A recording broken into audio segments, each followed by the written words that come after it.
La majorité des gens ne comprennent pas comment marche la blockchain et les crypto-monnaies, surtout en Afrique, et donc n'investissent pas pour profiter des bénéfices qu'elle peut offrir. Dans cette vidéo, je vais vous expliquer assez simplement le fonctionnement en premier de la blockchain et en quoi elle peut changer notre système financier actuel.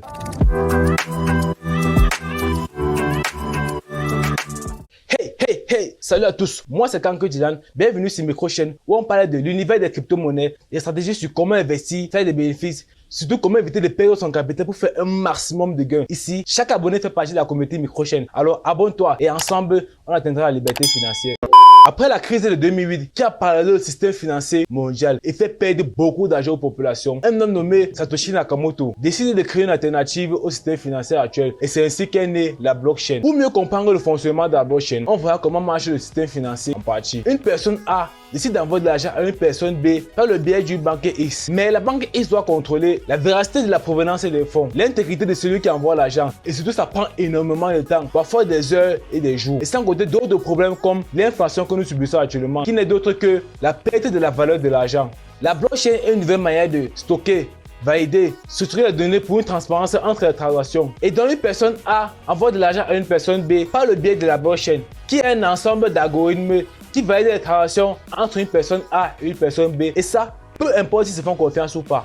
Et toutes les informations de la transaction sont regroupées ou sont retenues dans un grand livre de compte qui contient l'achat cryptographique du dernier bloc, l'heure et date de la transaction et de l'heure de la transaction. Le grand livre blanc est détenu par tous les membres ou nœuds du réseau qui est accessible n'importe où et à n'importe quel moment.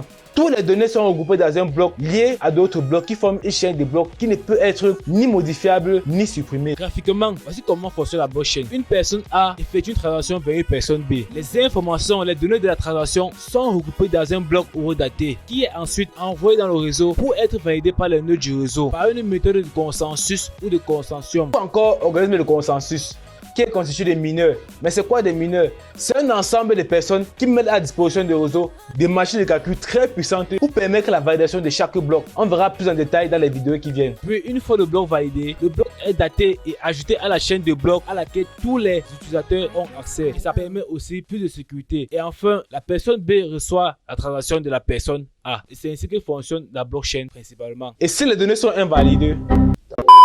Là, nous avons différents types de blockchain. La première est la blockchain centralisée. Ici, toutes les informations sont concentrées sur une seule structure. Par exemple, comme les exchanges, Binance, Kraken et autres. La blockchain décentralisée, que nous appelons couramment les DeFi. Ici, toutes les informations sont réparties entre les différents nœuds du réseau. Et si un nœud du réseau est endommagé, le reste du réseau va continuer à fonctionner. Il en est de même pour la blockchain distribuée. Même si un nœud du réseau est endommagé, le reste du système va fonctionner. Mais, est-ce que la blockchain peut-elle intervenir dans plusieurs domaines de notre vie? Et voici quelques éléments qui constituent l'écosystème de la blockchain. Car la blockchain a pour objectif d'intégrer tous les aspects de notre vie et ainsi nous donner plus de liberté. Nous avons par exemple les services financiers, les méthodes de paiement en ligne, les porte-monnaies électroniques, le big data, les investissements, les infrastructures, les services, les applications, le mining et les exchanges. Tout ça constitue l'écosystème de la blockchain qui nous permettra d'être plus libres dans nos actions. Et là, on voit très bien que la blockchain est là pour remplacer notre système financier actuel. Et dans la prochaine vidéo, on parlera de la crypto-monnaie, principalement du Bitcoin. Et si j'ai oublié un élément important, ou si vous aimeriez éclaircir un point, laissez un commentaire, j'y répondrai. Si vous avez aimé la vidéo, likez, ça me permettra d'être mieux référencé et toucher plus de monde. À la prochaine.